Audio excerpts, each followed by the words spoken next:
Hey everybody, welcome back to the stream where we are going to be discussing Misandry today in the United Kingdom. With me I have Elizabeth Hobson, who will be introducing herself in a minute. And I just want you guys to know, walking into the stream, that you should settle in. There's a lot of information that's going to be shared today. We're going to try to go ahead and get through it as quickly as we can while attempting to do it justice. And I have a message for Dave Cullen from Computing for Forever, as well as other people who have expressed disagreement with MGTOW, especially those in the UK. You're going to want to pay close attention to the information shared today in this stream, because I don't see, other than going to MGTOW, for the most part, I don't see really very many other options, or at least I don't see any other real viable options for a man in the UK having to live under such a discriminatory regime. So I just kind of want to make sure that, that thing is kind of addressed and go from there. So the other thing I want to cover too, before we get started, I want to go ahead and make sure that I go over the Q&A, since this is a new show. If you have questions, we're going to be doing a question and answer session at the end of the stream. For the last few minutes or whatever, I'm going to try to take some questions. The guest will be able to take some questions, and we'll go from there. If you're on Twitch TV or you're on a computer desktop, you should be able to see on the lower right-hand side a square, like a gray square with my icon, my Misandry Today icon in it. If you click that, you'll be getting what I call bukkake choke slams throughout the stream. You can click that. You can redeem those to ask a question.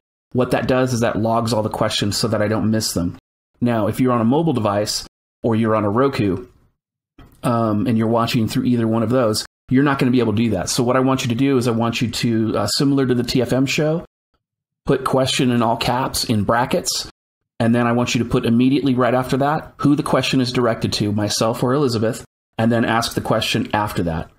I think that that's going to be the best way for us to deal with it. I know, like last stream, somebody asked a 3-part question, and it was actually all 3 parts were to the guest, but I had no idea because I read the entire question and started answering it, and they had the person's name at the end. So I don't want to make that same mistake again.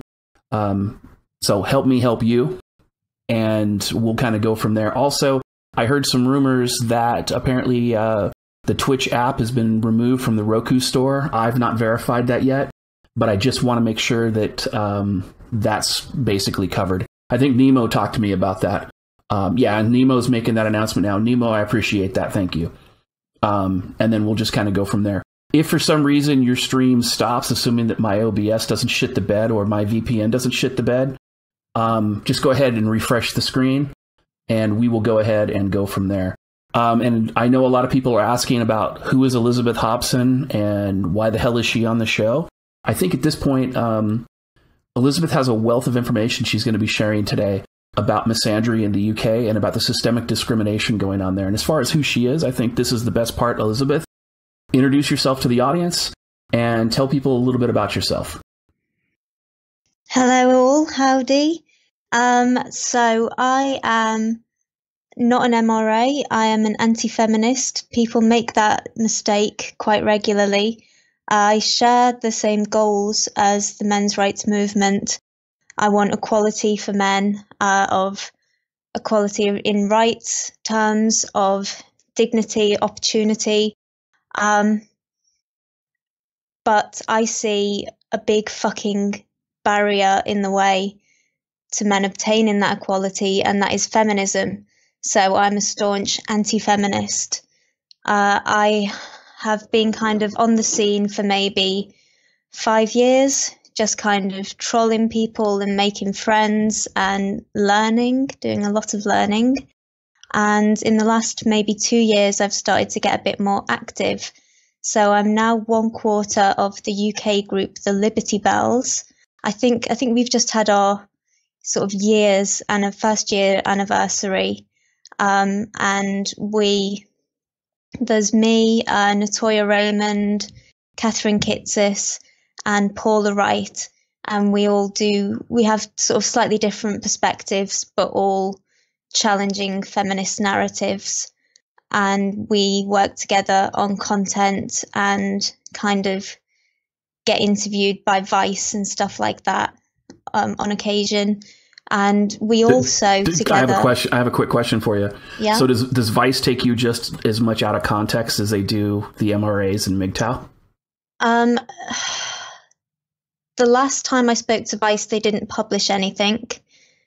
I've just spoken to Vice in the last week, and I am expecting them to take us, or to take me, certainly completely out of context. I don't actually know if the young lady who interviewed me is going to use all of the Liberty Bells, because she was specifically looking for anti-feminists, and we don't all identify as anti-feminists, but I do. So I'm expecting her to use the material I gave her. And I'm also expecting her to provide me with a recorded copy of the interview, which she's promised. And she's promised that when the interview comes out, so I can see if she actually misquotes me or anything like that. And I'm not sure whether she's going to do that or not. What do you think? You trust her? Of course not. Of course not. She is a feminist. She's told me she's a feminist. Right. Give me just a quick second. Imbudo, you're a potato. We have a Q&A session at the end of the show. Please, for the love of all that is good and right, hold your questions till the end.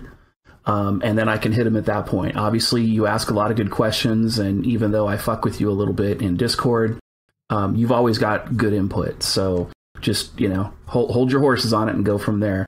And I already see a little bit of interesting questions in the chat, so I'm going to kind of cut you off a little bit, Elizabeth, just to touch on a couple things. So you're an anti-feminist, but you're like more of an egalitarian? Yeah, absolutely. Okay. Uh-huh. Okay. You and I are going to disagree on that. I just want to make sure we're on the same page, but I don't want to belabor that point too much. But it's very clear that we're. I mean, and you know this. I mean, we've talked behind the scenes a lot. So, but yeah, I've read your book. Yeah, Your exactly. excellent book. My excellent book. I did not pay her to say that. Honest. So yeah. All right. So, and you also set up the International Men's Day, didn't you? And the conference? Yeah. Me and Natoya from the Liberty Bells, plus several men, were involved in organising a march in London and a conference in London called Messages for Men on Sunday, the 19th of November, which was last Sunday, or am I going mad? It was last Sunday, wasn't it? Yeah, it was. I'm still absolutely exhausted from it. It was a great day. We had about 100 turn up for the march, which was roughly double the number who turned up for a march, which was not organised by us, although me and Natty did attend it the year before.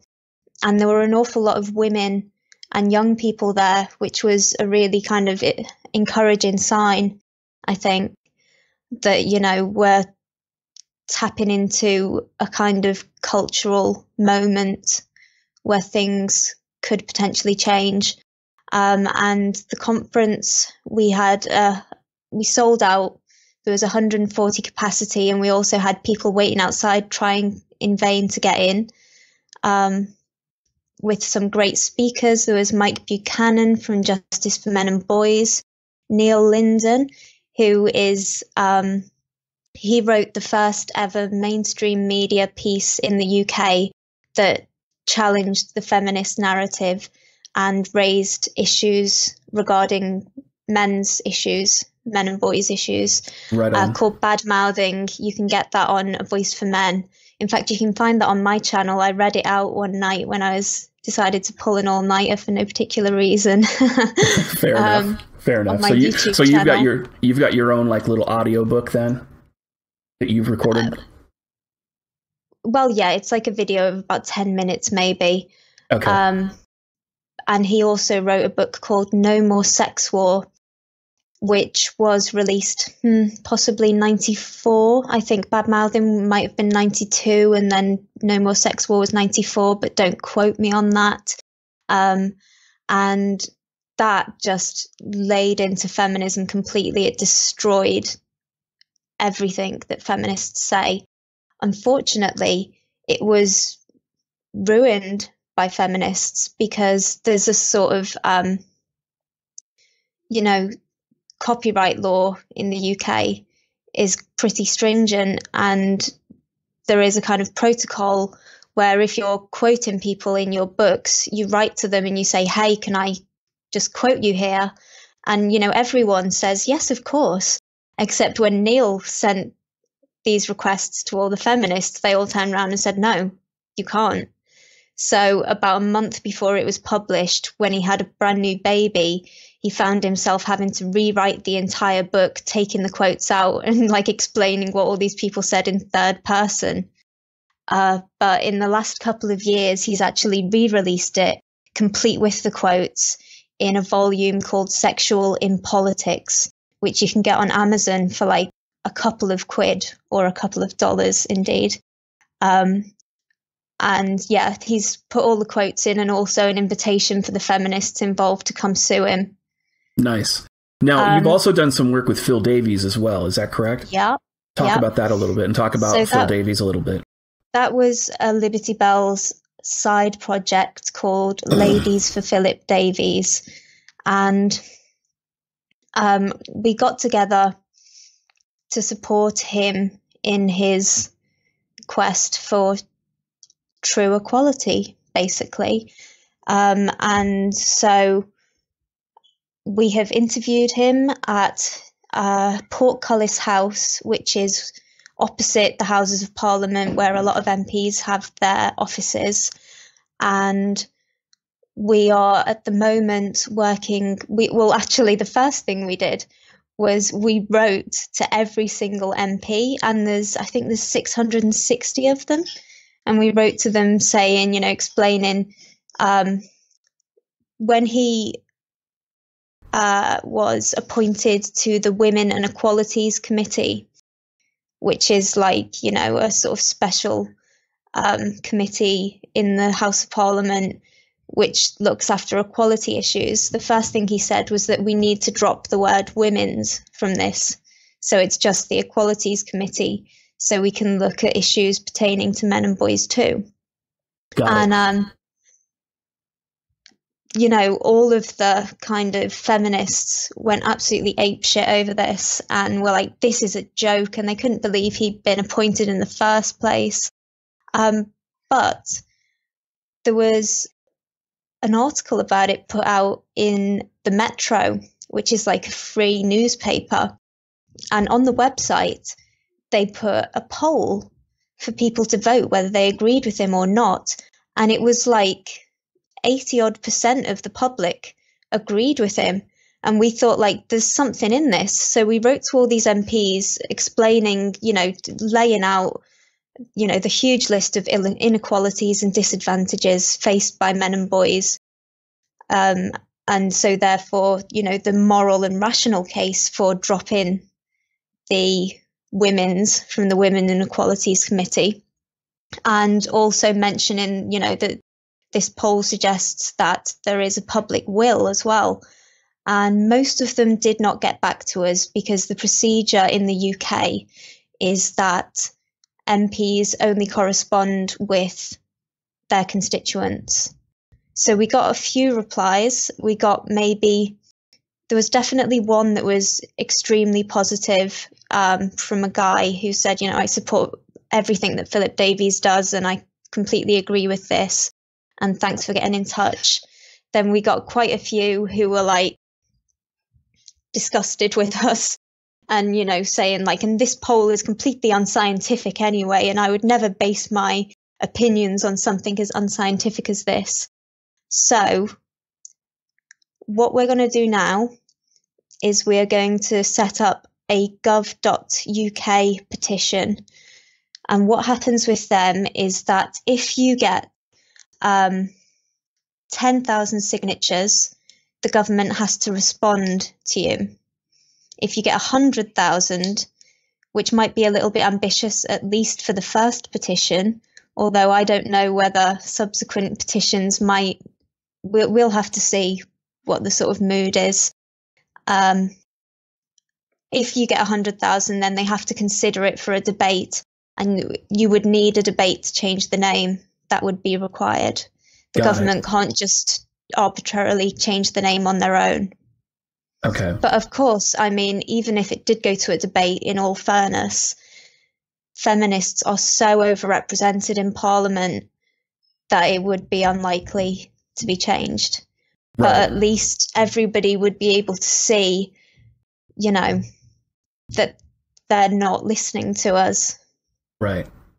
Just as kind of an aside real quick, for those people listening in, if you kind of hear the sounds of life while Elizabeth is talking, she does have a couple kids and a significant other at home. So if you hear those sounds, that's just because, we kind of scheduled this where we could. So don't worry about it. Just ignore it. It's normal, unless you hear somebody being lit on fire. I think it'll be okay.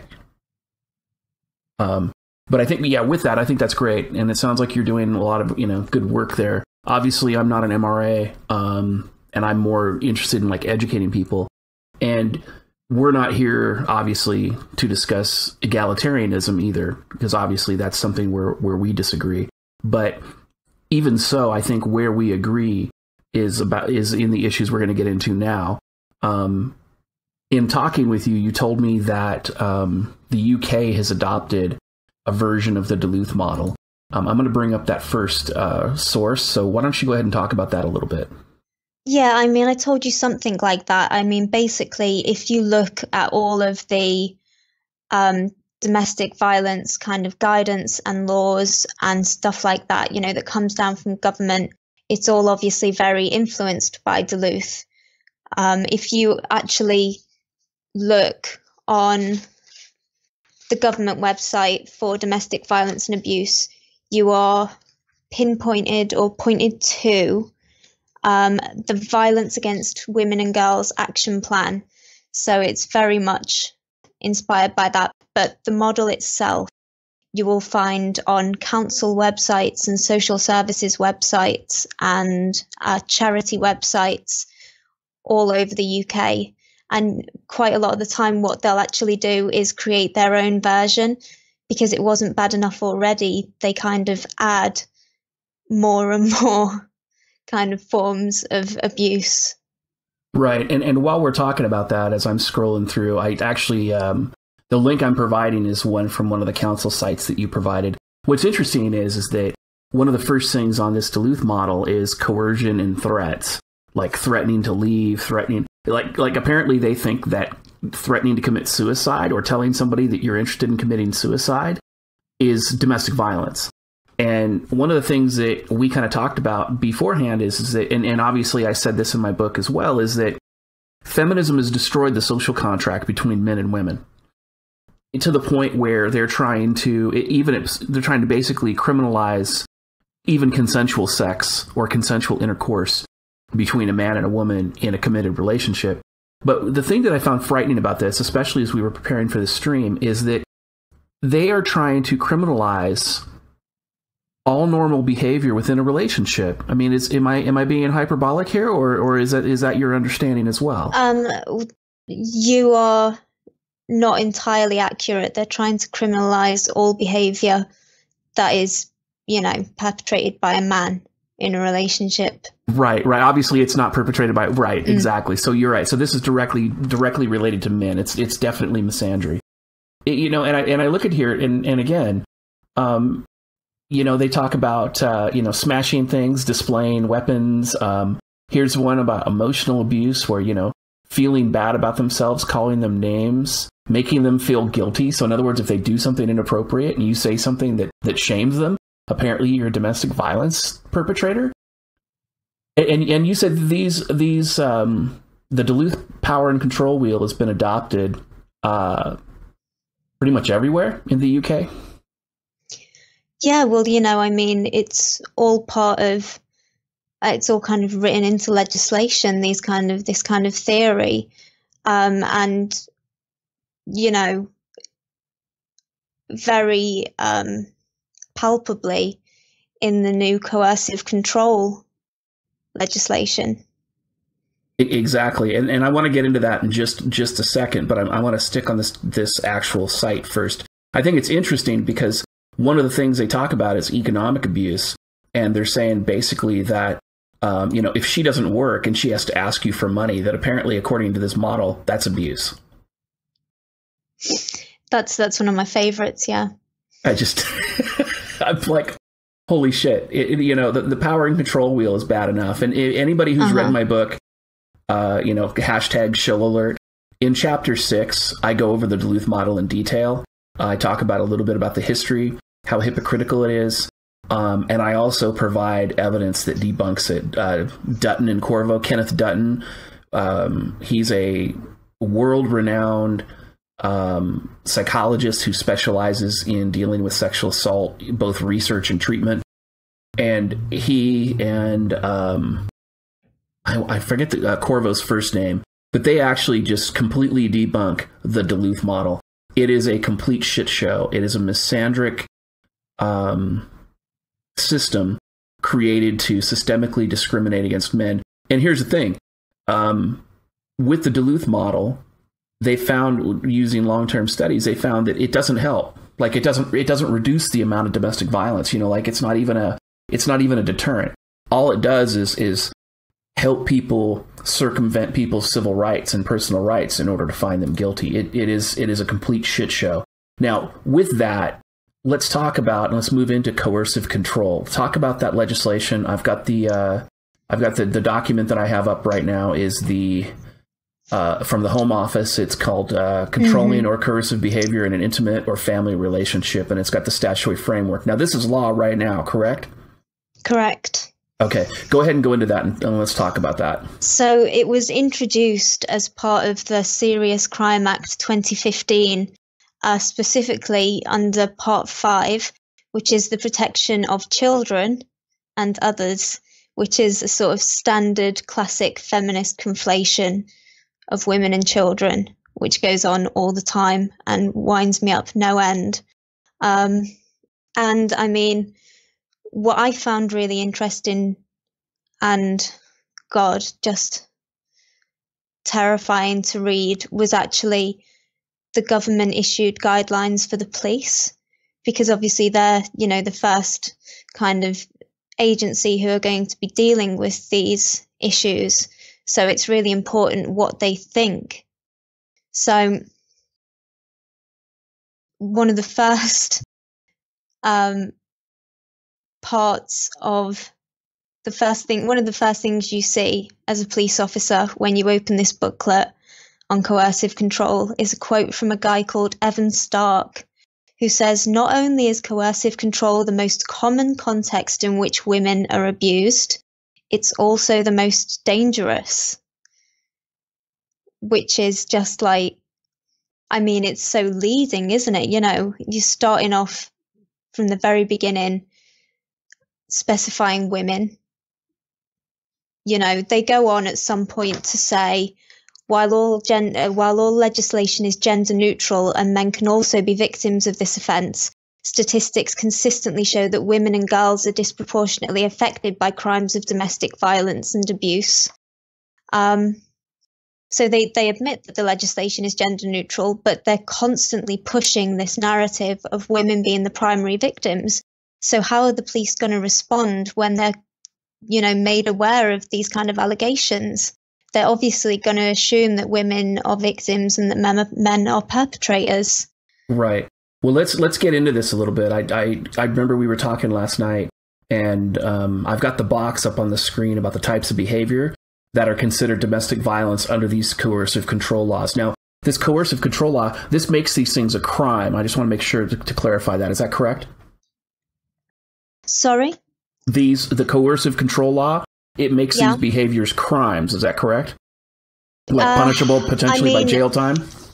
Potentially, yes. It's got to be, it's a continuing act or a pattern of acts. Right.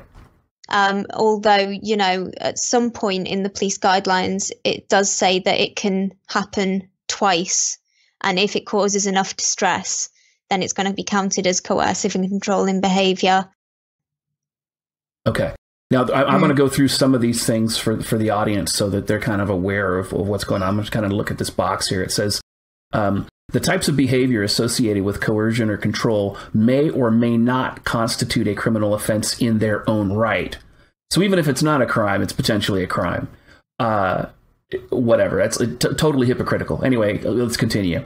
It is important to remember that the presence of controlling or coercive behavior does not mean that no other offense has been committed or cannot be charged. However, the perpetrator may limit space for action and exhibit a story of ownership and entitlement over the victim.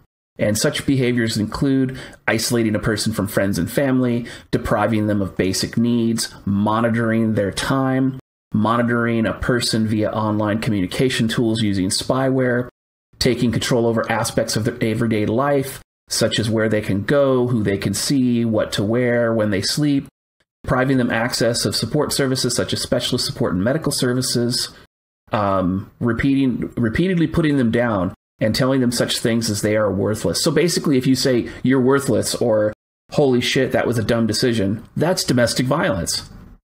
It's amazing to me. It's just amazing to me and, how, you know, that's if you're a man saying it to a woman. Right, you know, in right. effect, let's be honest, the legislation is gender neutral, but the police have already been told who it's a crime when it's directed at and who perpetrates this crime. Right. And then something that I want to touch on with you here in a second too, and we're going to come back to this, but forcing the victim to take part in criminal activities such as shoplifting, neglect, abuse of children to encourage self-blame and prevent disclosure to authorities. And I know you have some things to say about that, but we'll come right back to that. Then financial abuse, including control of finances and allowing a person a punitive allowance. So if I'm in a committed relationship with a significant other, she's not working and I make a huge amount of money, if I only give her a certain allowance, apparently that's domestic violence. It's insane. Or here's the other one: threats to reveal or publish private information. So in other words, if a woman cheats on her significant other with me, and I threaten to tell somebody about that because she cheated or she was dishonest, that's domestic violence. It's just amazing to me how, and again, this is not an exhaustive list, but the other side of it that's really even more concerning is this section in under 13. It says, controlling coercive behavior does not only happen in the home. The victim can be monitored by phone or social media from a distance and can be made to fear violence on at least 2 occasions. There's your 2 occasions thing. And adapt their behavior as a result of serious alarm or distress. So in other words, if she's afraid she's going to get caught cheating, or she's afraid that, she's going to get in trouble for spending too much money, that's DV. It's insane. It's insane. All right, so I want to go back, and I know you have some stuff to say about the whole criminal activity. It's all completely based, on the woman's experience of it rather than the actual actions. Yeah, and I guess the thing that's the thing that terrifies me the most, because women often have anxiety issues, they have depression, I'm not going to, I don't necessarily want to hammer on. Yeah, no, I mean, there is biological, personality traits, and women are more neurotic and they are more prone to depression, and it comes out all the more in developed societies. Exactly. You're entirely right. Yeah. So, and so I look at that and I see that. I'm like, well, how do you know the difference between legitimate domestic abuse and holy shit, I'm schizophrenic and I'm off my meds? Seriously. Or what happens if, like, say, for instance, you have an undiagnosed mental health issue.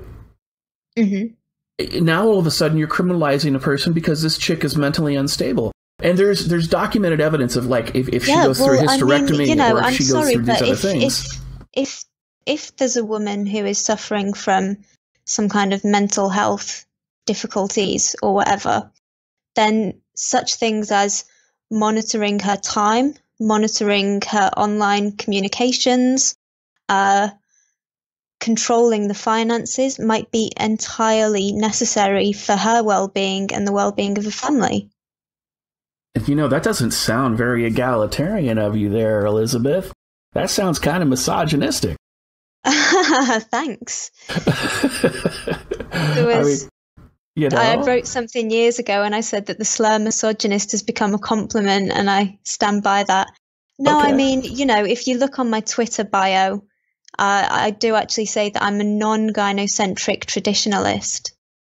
Okay, so you basically, you're one of those patriarchal women. I want equal rights and opportunities for everybody, and I want absolute sort of maximum freedom. But I do think that traditional gender roles work for most people, and that one of our kind of vital responsibilities at the moment is to show people how and why they work. Okay, and well, let me ask you encourage them this. to make better decisions. Sure. Do you support then if obviously if he has to control the money and he has to basically kind of put her in her place within reason and with a responsible tone, do you support him giving her the pimp hand? Giving her the pimp hand. Yeah, What does that mean? I've never heard that phrase. Oh, it's, basically like 5 across the face. I would never condone such things. Okay. Except maybe in the bedroom if it was consensual. Yeah, if it's consensual, then absolutely. Okay. Speaking of which, I don't know if Kat is watching this or not. Do you have a problem if we have that particular conversation that we talked about last night? No, go ahead. Okay. So we've been trying to get our producer, Kat, Feeding the Cat. We've been trying to get him to take like the sweet corn challenge. Kat is from the UK and he is terrified of anal sex. Do you support men and women having consensual anal sex? Absolutely. Right. Okay, so there's nothing wrong with it, right? I mean, you've got to try it once. And you know what I would suggest, actually, if he's worried about it, is kind of easing his way into the whole scene. And the way I would suggest that he did that is to go on to one of the kind of sex shop sites and find a tail. You can get butt plugs that have like tails, like My Little Pony tails and tiger tails and all kinds of stuff like that. And, I think that might be a good way of him to for him to experiment and to see that he's, his partner is happy and not hurting, and maybe he'll be encouraged to try putting something else in there. Well, without going too far with this, it just sounds like you're the voice of experience. So I just wanted to make sure that we're supporting Kat as much as possible. I've just seen such things. Fair enough. I don't need. Yeah, you don't need to. I know nothing. All right, fair enough. Okay, so speaking of which, with my last guest, we had a really good conversation. I've just decided from now on, anytime that there's a female guest on my stream, I have to ask, are you a trap? There's only one way to find out. Okay, fair enough. All right, so jumping back into the more serious conversation, I know you wanted to talk about this section of the coercive control about forcing the victim to take part in criminal activities such as shoplifting or neglect. Talk to me about that. I mean, it's just ridiculous. Like we're already in a situation where the courts and the criminal justice system treat women far more leniently. So MRA UK, which is a fantastic website that everyone who's interested in any of these issues in the UK should have bookmarked and be returning to regularly. And he did some research and discovered that if men were treated as leniently in the criminal justice system as women are, then like 5 out of 6 male prisoners would be free. So that's the situation as it stands. And now, with this coercive control stuff, women have got this get out card where they can say, oh, but I was forced to do it, by this man. And it's really offensive, to be honest, to suggest that women don't have enough autonomy to make their own decisions. It's up to them whether they fucking steal stuff. And as a mother, like the idea that someone could force me to neglect or abuse my child, it's like, what the fuck are you on? Right. I'd fucking die before that happened. There is no forcing someone to neglect or abuse their child. Yeah, it's actually kind of funny. I had a conversation. So my youngest daughter had started dating, and we were having a conversation, and it was me, my ex-wife, and my youngest daughter, and this is my second ex. And the young man was like, we sat down and talked, and he goes, is this the part where you're going to tell me that, like, you know, you're going to hurt me if I hurt your daughter or that kind of thing? And I started laughing at him, but I was like, so, you know, it's kind of funny. You've heard about me. You've heard about my background. So you understand that, you know, there could be issues here. And he's like, yeah, I do. And he goes, you know, but I'm not worried about the threat. And I was like, well, I'm not going to threaten you, but let me make something clear.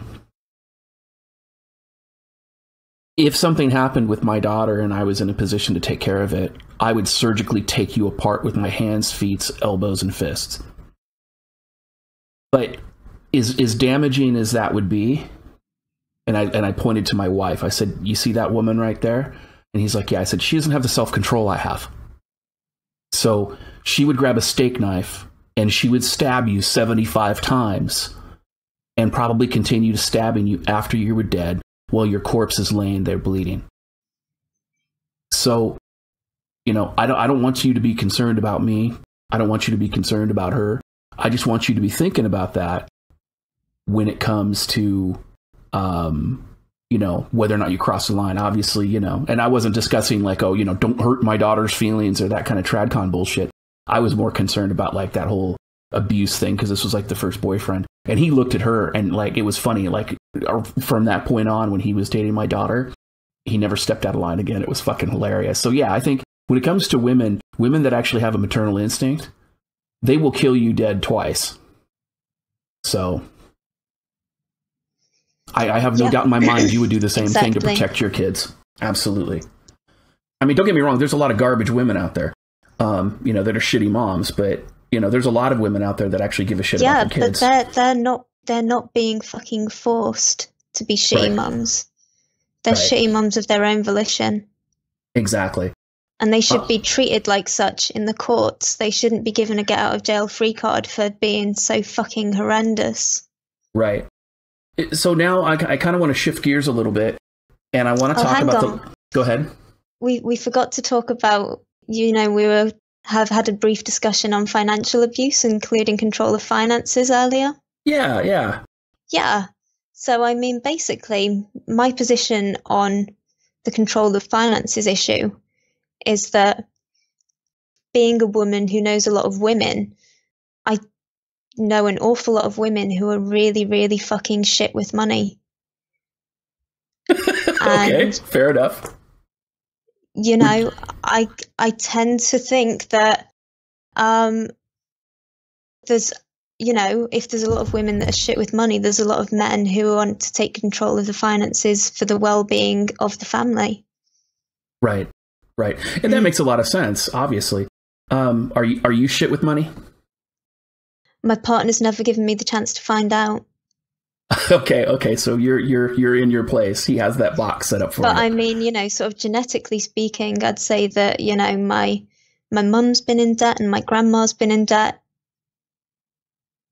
Okay. I you know, I've never been modeled good kind of financial sense, so I would be surprised if I was any good with it. Fair enough. Okay, so it sounds like your significant other's pimp hand is strong, so that's good. That's important, and you're happy with that arrangement. Is that my understanding? We're a happy couple, yeah. See, there you go, guys. We've got a good kind of distribution of responsibilities, and it works. There you go, guys. See, you know, she says she's an egalitarian, but we know what the program is. All right, so moving on. So there's a law being debated right now in the UK about domestic violence victims and cross-examination. You want to talk about that a little bit? Yeah, sure. Basically, I mean, it was set to go through with the Prison and Courts Bill last term, but due to the snap general election, it got dropped. But the Justice Secretary, Liz Truss, has promised that it's still on the agenda. And so, according to the Prison and Courts Bill, cross-examination by the accused is going to be completely outlawed. But it also entails courts weighing up whether, if it's distressing a witness, cross-examination is necessary at all. So, you know, you can accuse someone of a crime and go to court and cry and look neotenous enough and be spared any kind of cross-examination. Right. That looks like the way we're going. You know, and it was interesting because when I first started looking into this issue, I was like, holy shit, if they did this, this would destroy a man's due process rights, at least from an American perspective. And even from a, an English common law perspective, it would really create an impossible barrier to overcome. Now, what's interesting is that you gave me, and the link on the screen right now is actually the transcript of one of the debates about this bill. And the person who's actually doing the debating, I think I forget who his name is, but the important piece is he says right now, he says, this sort of cross-examination is illegal in the criminal courts, and I am determined to see it banned in the family courts too. This really, I'll be honest with you, this triggered... that was one of our top judges, wasn't it? Yeah, let me scroll up and figure out exactly who this idiot is.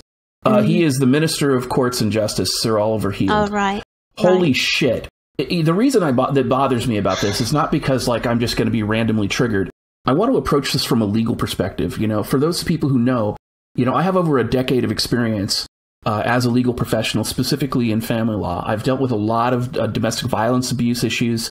I've researched case law, so there's a lot of information that's out there, and a lot of information, or a lot of knowledge that I've learned and had experience. Here's the concern.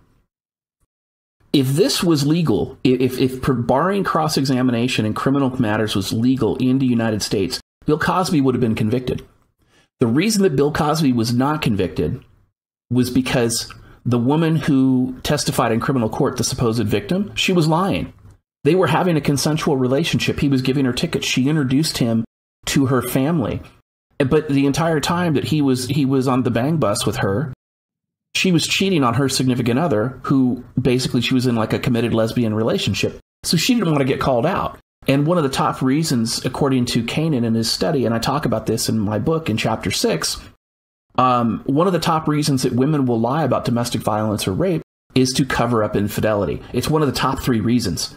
And so I look at this and I'm like, Bill Cosby would have been convicted. She was lying. And what's interesting is that even at the end, after the trial ended, they interviewed the jurors. And one of the jurors was like, it was very clear she was coached. It was very clear that somebody had tampered with her, with her testimony. And basically they prepped her for trial. And this was a national witch hunt. The feminists in the United States, they witch hunted the shit out of Cosby. Every one of these victims had a publicist. Every one of these victims had an attorney. Every one of these victims had a huge platform to talk shit about him because Cosby was America's dad. They called him America's dad. And so it's just terrifying to me to think that a man who would have been innocent of such a crime, who had been completely demonized by the entire United States feminist machine, could not even defend himself in court. And then if you look at Canada, for example, a couple years ago, there was a gentleman by the name of Jian Ghomeshi. Now, Jian Ghomeshi he was good friends at one time with Justin Trudeau, who's the Prime Minister of Canada. And he was the host of the #1 show, like a talk show type show in Canada. The guy was a male feminist. He was, basically he towed the SJW line, but he was also into BDSM, and he was into the whole, promiscuity culture that's fostered by feminism. And what's interesting about that is that when they accused him of sexual assault, there were 3 women who accused him of sexual assault and abuse. They went to trial, and they started looking into these women's history, and they found that they had not only a history of accusing other people, but again, it was the same thing.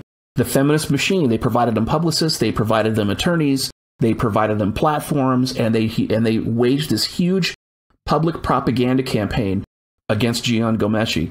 And the thing about it is that in the trial, his attorneys were able to uncover 5,000 emails between the 3 victims where they actively conspired to set him up for false allegations. The judge even made comments about it in the ruling and said that he didn't understand how these women could be so unethical. But here's the thing that even makes it worse. This was a malicious prosecution. The prosecutor should have known this. This was something the prosecutor should have figured out. This kind of behavior, it's a crime everywhere in the Western world, everywhere in the first world. if you make up false allegations and you know you're making up false allegations, it's a crime. It's a crime in Australia. It's a crime in Canada. It's a crime in the UK. It's a crime in the United States. And like I said, everywhere else in the first world. None of these women got charged. None of them. So when Ghomeshi was found innocent, the feminists just rioted outside. Well, not rioted, but they protested outside, and the courthouse. And then they changed the laws in Canada to make it so that you can't cross-examine your witness. Now, the reason I'm saying that is this is completely a miscarriage of justice from any kind of legitimate or objective legal perspective. And on its best day, it's offensive. Now, as far as, because cross-examination isn't legal, tell me, how does a victim testify in a criminal court under these circumstances? Can you kind of explain that to the audience? Well, I mean, this hasn't come in yet for family courts, which was what the Prison and Courts Bill was addressing. But it's a criminal court right now, right? Cross-examination. Sorry? But it looks like it's already active in the criminal court. Like, you can't cross-examine. Well, that's for alleged rape victims. As of September this year, alleged rape victims are able to submit pre-recorded evidence. So, I mean, I'm sure that where you are, you have kind of video links and this kind of stuff to alleviate the trauma of seeing the alleged perpetrator again. Am I right? Yeah, and that's one of the things that I was kind of shocked about. So it's that's crazy. One thing, but I mean, alleged rape victims can submit pre-recorded evidence. Right. You can have a professional. Just completely insane. Right. Well, yeah. You have a videographer. You have a script. It's like, hang on, I've fucking stumbled on my story. Can I start from the beginning? Right. It's coaching. It's coaching. That was after 3 pilot schemes took place in Liverpool, Leeds and Kingston upon Thames with children and vulnerable adults, which proved both to lessen the trauma of going to court and to increase convictions, because that's what it's about, let's be honest. Right. It's not about justice. It's about jailing more men. Absolutely. So I want to shift gears a little bit. One of the things you talked about when we were discussing coercive control is you talked about the police department and about how, like, what they do with their domestic violence protection notices and orders. Can you kind of develop that a little bit and kind of go in a little bit more detail? Okay, so basically, when the police are called out to a domestic incident, they can issue a domestic violence protection notice, a DVPN, which is immediately effective and prevents an alleged perpetrator from returning home or having contact with the alleged victim. Within 48 hours of a DVPN being served, an application by the police to a magistrate's court for a domestic violence protection order, a DVPO, must be heard, and that can prevent return or contact for 28 days. Now, these are issued, get this, in circumstances where no other enforceable restrictions can be placed upon the alleged perpetrator. So, if they can charge for an offence, they do. And if they can't, which suggests, that you're dealing with a not very serious fucking situation here. Right. You know what I mean? Or a false allegation. There's no assault. There's no rape. There's nothing that they can charge them with. And yet the DVPO will prevent return or contact for 28 days, effectively making a man homeless for a month.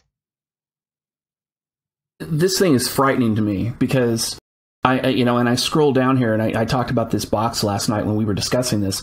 The domestic violence protection notice, and again, this is just a piece of paper. It's like a form that a cop fills out, right? So they arrest the guy because they have to arrest him. You show up at the police station and then they're like, oh, it was bullshit. We have to let you go. But even if you look at the box, it says alleged perpetrator is to be released from custody without any conditions. You're required to give this DVPN or the domestic violence protection notice. The thing that bothers me about that is that basically what they're saying is that if no crime has been committed and there's not enough evidence to take action, to take law enforcement action on a crime, we're still going to fuck you over as a man. No, no dinner, no movie, no notice. You're fucked. And you're barred from your home for 48 hours. And then you have to go in front of a magistrate. You only have less than 2 days of notice. You have 48 hours worth of notice and you're homeless. And you have to somehow litigate your innocence. This isn't about innocent until proven guilty. This is about guilty until proven innocent. Because again, if the police could have taken action, they would have, right? If law enforcement shows up and she's got bruises on her face and it's not makeup, or she's got cuts or defensive wounds, that officer can go, oh, you're a domestic violence perp and a piece of shit. Have a nice day. Now, obviously, if it's bidirectional domestic violence, both should be arrested, but that's just my own little personal thing. But at the same token, when you look at this, you're like, there's no evidence of DV, just like you said. It's just her word. The cop shows up. Now he gives you this notice, and you have to go in front of a court, and you have to spend your own money on an attorney, or you have to represent yourself, and you have to explain to a judge why they shouldn't fuck you with this. And you're homeless in the trade, because let's be honest, there aren't any very many domestic violence refuges for men in the UK, and there's really no protections for men against these false allegations other than what they're able to individually bring for themselves. Right? I mean, like, there's no institutional support for a man falsely accused of DV. Well, listen, I've spoken to people who know, who work with kind of fathers going through the family court system, where obviously we all know false allegations are rife. And in effect, when these allegations are challenged, it's seen as denial, and it's seen as part of a pattern of coercive and controlling behaviour, and it's a black mark against you if you deny it. Right. So you can't even take the high road there because you're just automatically presumed guilty. Absolutely. That's insane. That is complete insanity. And again, that's why when I tell people, I'm like, look, MGTOW is the solution. It is, if you are not, involved with somebody, or you don't have somebody who is, well, I'm just going to call you the egalitarian subservient, like Elizabeth. MGTOW is the solution. You can't. I mean, here's the thing. Like, there was a guy, and we talked about this last night, and Goodfella, who's another YouTuber in the UK, he did a video on this. There was a guy who actually got arrested and did 70 days in jail for staring at a woman in a shop window. Glasgow. Yeah, Glasgow. I mean, it's like a stare rape. I mean, really? Yeah. Yeah. It's insane. It's absolutely really insane. It would be funny if it weren't true. I mean, this is like something out of like Idiocracy or some. To be honest, I mean, the one element of kind of lightness in that story was that the guy was a homeless guy, and I kind of thought, well, he's got a fucking roof over his head and some hot meals for 70 days. You know what I mean? Right. I don't know how awful it was for him, to be honest. And, he probably had a good laugh as well. He's got an excellent story. He can dine out on that story for years, surely. Right. Hey, go, let me tell you what happened to me. Sorry, that's really callous. Everyone's going to hate me for saying that, aren't they? Well, that's okay. You're female, so there's going to be people who hate you just for being a woman. It is what it is. It's just, I've read George Orwell, and like when he was homeless, he was, he said that they were glad to be picked up by the police because it meant being inside and being fed. Right. So that's where I'm getting it from. A man said it, so it can't be that bad, right? But here's the problem. Men are the reason why feminism is in power. I mean, there's so many cucks out there, so many white knights out there, so many people that are just like, maybe if I become her slave, maybe she'll let me touch her pussy. It's really retarded. It is so retarded. So yeah, exactly. Now let's talk about social services for a second. I'm going to jump to this next image, but let's talk about social services. Tell me about how. And I don't have like a video frame for this, so people can kind of look at that while I'm talking about it. But tell me about what social services does in the UK, and talk about vulnerable adults and how they relate, how that's associated with this. Yeah, social services deal with vulnerable children and adults who are going through difficult times and try to help them resolve problems and direct them to appropriate services that they need. You know, they're also responsible for taking people's kids off them. They're an extremely ideological organization, not only in terms of kind of feminism, you know, where I've kind of seen some of the textbooks that they read. It's full on, you know, Duluth shit. But they also, you know, they took away couple's adopted black son because the couple had voted UKIP. So they assumed that this couple were racist because they obviously only read The Guardian in the social services. And this kind of stuff goes on all the time. That is a complete shit show. Holy damn. Now, the reason I bring it up is because you had basically said also that a woman could call social services and report to social services she's being abused and never call the police. Well, yes, that can happen. And, you know, theoretically, they could be directed into services that could genuinely help them, kind of family therapy and stuff like that. You know, in practice, that's never going to happen. The advice is going to be very different. And, you know, one of the most kind of common courses of action for people who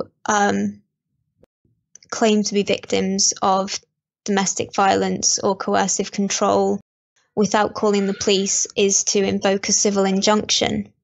Right. And that's the screen I've got up right now, where if somebody acts against you, they can get a civil domestic violence order. And here's the thing, I have to say, the UK is like extremely dystopian. It's insane. Yeah, well, I mean, I actually didn't know about these till you asked me to look them up. And I genuinely could not believe what I was seeing. You know, I mean, it kind of took me a while because I couldn't quite understand what you were saying. Like, you know, a civil order? What do you mean? And then eventually I found this website, and it looks for all the world like a payday loan website or something like that. Like, you know, any kind of commodity. Right. But what it's selling is the ability to restrict another person's rights. Right. And you can get it for 150 quid, which is what, about $200 or something like that? Right. So it's really I'm not great cheap. At exchange rates. That's okay. It's peanuts, but you can also, you know, apply for legal aid for it as well. So don't worry about that if you don't have the money to hand. Oh my gosh, it's crazy. And so what's interesting is they talk about the injunctions, the non-molestation orders. But, you know, what's interesting is they say, you know, like in family cases, an injunction can stop someone from removing a child from your care. So you can use this to control custody. You can also use this to evict somebody from their home. Yeah. And it looks like you can use it to stop them leaving the country. So if they work out of the country, you can fuck their job. Exactly. And then in addition to that, you can even fuck their assets. You can make it so that they can't actually sell anything or access their bank accounts or anything else with this order. Well, I on one of the sites I looked at, it clarified that disposing of their assets includes spending their money. Right. That's insane. So I assume that there's going to be some kind of allowance where they are allowed to eat, but they're not allowed to go on any spending sprees or anything like that, make any big purchases. Well, let me ask you this. With that in mind, though, have you seen anything that gives a man the allowance? No, I haven't. Right. I have not. I'm kind of assuming that there's some kind of reasonableness, but it might not be there. And yeah, the other thing that you can do is prevent the alleged perpetrator from publishing anything that you, and this is, you know, in quote marks from the website, don't like. Exactly. So in other words, if they say basically she's a liar or, you know, she's emotionally abusive, she can use this injunction to prevent you from telling other people about that. So she can restrict your free speech. Yeah. And there's absolutely no evidence required to get a civil injunction whatsoever. Only an affidavit, which is a sworn statement made in court. And you do have to turn up to court as the alleged victim, but you can get a solicitor to give the statement. Jesus. Okay. And it looks like if you violate any of these, payday loan style injunctions, you can be arrested. Yep. Fines or imprisonment. Yeah. If you're not MGTOW in the UK, and Dave Cullen, I'm specifically talking to you. This is why men go MGTOW. This is why men are like, fuck it. I'm not even going to look at a woman. In Glasgow, a guy got arrested for looking at a woman. He did 70 days in jail. Every type of behavior that a man could exhibit in normal interaction with a woman in the UK can be reframed as a crime, and a man can be persecuted for it. And I'll tell you what, Hitler would be proud. You know what? It's just like, it's so incredibly sad because, we are 7% feminist in this country. So that's 93% non-feminist. And, although a far greater proportion are gynocentric and, a lot of non-feminist women can and do use these privileges that they've been granted. It's like society's just been fucking fucked and bastardized by this bigoted minority of misandrists. I would agree with you. And it's, it's really interesting that you as a woman could actually not only say that, but recognize it, because one of the things that TFM and I have talked about a lot is that just because a woman doesn't identify as a feminist doesn't mean she's not gynocentric. And so we've looked at, like, for instance, like the gynocentrism in the tradcon movement, as well as, because that's really the tradcon movement, especially today, has morphed into a gynocentric focus on the conservative side. Oh, yeah, well, exactly. That's exactly why I never used the term traditionalist until I picked up the article Traditionalism versus Traditionalism by Paul Elam and Peter Wright, which explains, the difference between traditionalists and non-gynocentric traditionalists. Right.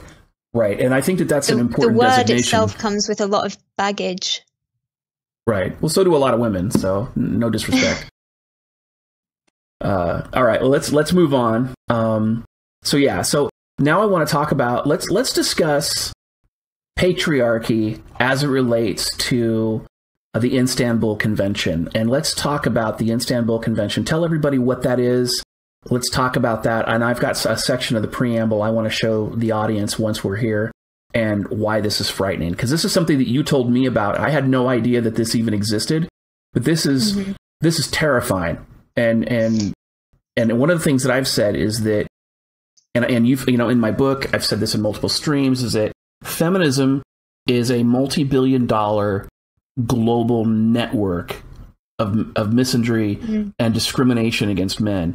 And I know for a lot of people, when I say that, people will think, "Oh, this is DDJ's Alex Jones moment," and they need to get his tinfoil hat, and here you go. So let's talk about this, because this is the document you provided from the Council of Europe. So this is an official document. Let's talk about it. Go ahead and tell us. Yeah. So in 2011, in Istanbul, this treaty was kind of finalized and signed by an awful lot of countries. The Council of Europe is nothing to do with the European Union, although it's often mistaken for it. It actually encompasses a lot more countries on the kind of European continent or whatever. And basically it is, we call it the Istanbul Convention because that's where it was signed.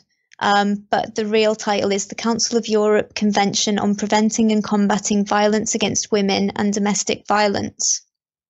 So, it is what it sounds like, basically.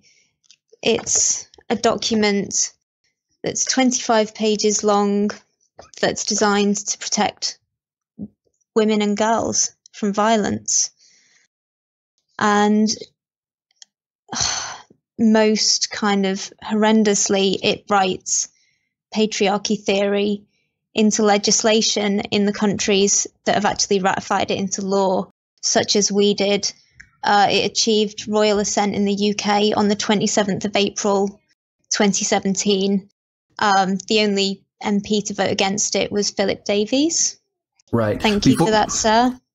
Exactly. And, Before we jump into Phil Davies, let me give a quote for people that are here. I've highlighted it, and I'm a little bit my highlight foo is a little bit lacking, so there was a couple little hiccups while I was trying to do it. But this quote's really important. This is what she's talking about when she's saying that it codifies patriarchy theory and legitimizes it in an international treaty.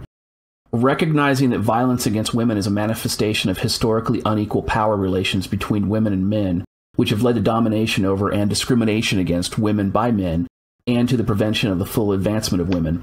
Recognizing the structural nature of violence against women as gender-based violence, and that violence against women is one of the crucial social mechanisms by which women are forced into subordinate position when compared to men. Now, it's interesting about that because patriarchy theory has been debunked. It's been debunked, and it's been debunked by multiple sources. And again, I actually cite one of the sources that debunks patriarchy theory in chapter 6 of my book. Again, it's Dutton and Corvo that do it, and there's a very telling quote that's here. This is terrifying. And for anybody who doesn't understand kind of the ramifications of this was 6 years ago that this treaty was ratified, or I should say was created. And now just the countries basically now are just taking their time ratifying it. But there are many that already have. This is a global discrimination movement that's sponsored by the government. Can I also just point out that of all the countries that had, prior to us ratifying it, only in one of those countries had the rates of domestic violence changed. And that was in Iceland, where they'd actually increased since ratification of the bill. So this convention is nothing to do with preventing and dealing with domestic violence and violence against women and girls. I mean, some people claim that because it says at various points that it's to prevent violence against women and girls and domestic violence, that the and domestic violence bit includes men, which is bullshit because, you know, right the way through it, I think it was actually Philip Davies in his 90-minute speech at the second reading in the House of Commons counted how many times women were mentioned and how many times men were mentioned. And, you know, it's like women and girls are mentioned loads of times and men are mentioned very few. But when they are, it's almost entirely always in the context of, you know, this patriarchy theory bullshit. Right. That they're the aggressors. Right. And so here's the thing that I want to kind of underscore here too. And again, Dave Cullen, I'm talking directly to you and I'm talking to people who agree with you. You did a video a couple weeks ago where you said specifically that you think that the feminist movement and that the social justice movement are actually kind of like in a recession and that people are winning against them. I disagree. And this is why I disagree. This entire stream, I mean, obviously I'm not dedicating this stream to you, but basically because you've been rather outspoken, obviously, in your opposition to feminist and social justice bigotry, I think it's important for you and other extremely well-spoken and extremely well-researched YouTube content creators to see that even though, anti-feminism reigns online, and even though there's a lot of feminist fail videos and things like that, the reality is that in the real world, it's getting worse. It's not getting better. It's getting worse. And we are getting more and more fucked every day. And it's absolutely horrible. So, you know, you have to look at the full picture. If you don't look at the legal side of it, if you don't look at the political side of it or the political ramifications of this stuff can't be stopped. Because these people, I mean, it's the snowball is 3/4 of the way down the hill, and we are living in a dystopian reality right now.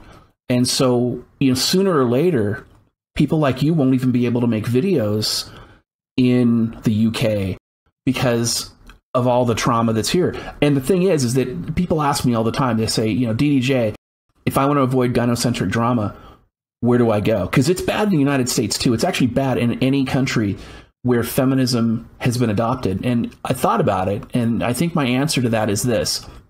You need to go to the United States.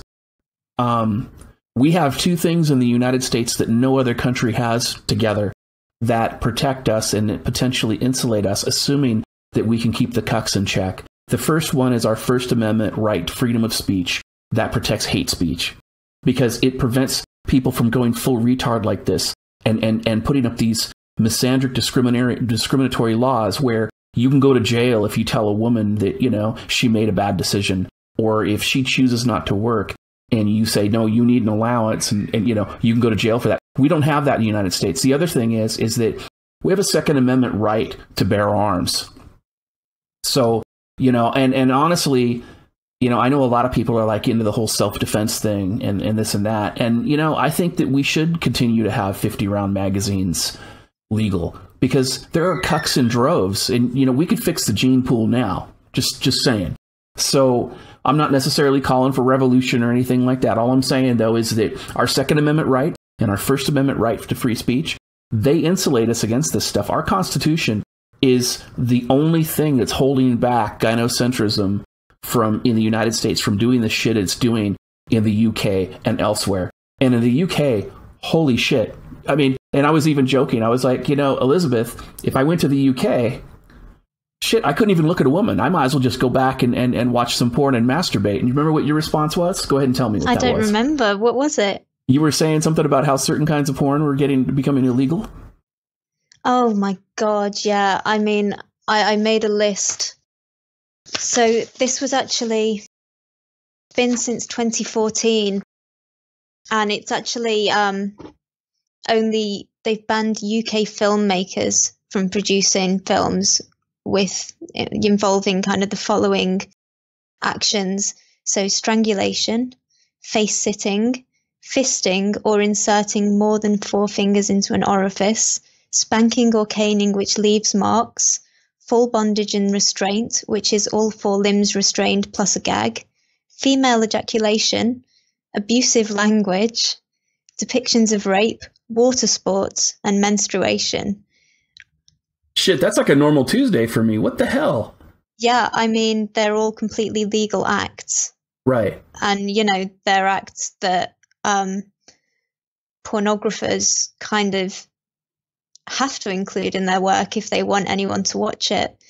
And so, the UK porn industry is just dying a death, basically, over this. I mean, don't get me wrong. I'm not into the whole BDSM thing, but, I would be okay with a little bit of asphyxiation. The funny thing is it is actually a bit of a kind of victory over feminists, to be fair, because, menstruation particularly, that's got to be, feminists must love menstrual porn. And this was very much a kind of Tory nanny state kind of action rather than a feminist action. Right. That's yeah. And that's funny too, because I remember the 4chan free bleeding movement that they started as a troll, and that's the gift that keeps on giving. Every so often you see some crazy feminist and they're like, I refuse to wear a menstrual pad and I'm going to bleed all over everything because I'm an activist. And I'm laughing to myself going, 4chan, praise Keck. It's amazing. I mean, the other thing that's going on with porn here is that as of 2018, age verification, is going to be mandatory. So, they haven't clarified how they're going to do it, but it's going to be something like, with gambling sites, you have to provide a credit card. Right. So basically they're going to try to identify people. They're going to make a list basically to persecute people who go use that for porn. Well, they're just going to invade everyone's privacy and make everyone upload a load of information online, which is then going to be vulnerable to kind of Ashley Madison style hacks. Right. Exactly. All right. So when we're moving on, I'm looking at, so when you were talking about Phil Davies, there's a quote I want to make. So Phil Davies he filibustered this, or I should say, he gave a very impassioned 90-minute speech. Bad person. I am. You know about this. Okay, I for do. everyone in the States, I have to clarify. You guys filibuster, and what that means is that you can fucking read the phone book if you want to talk a bill out.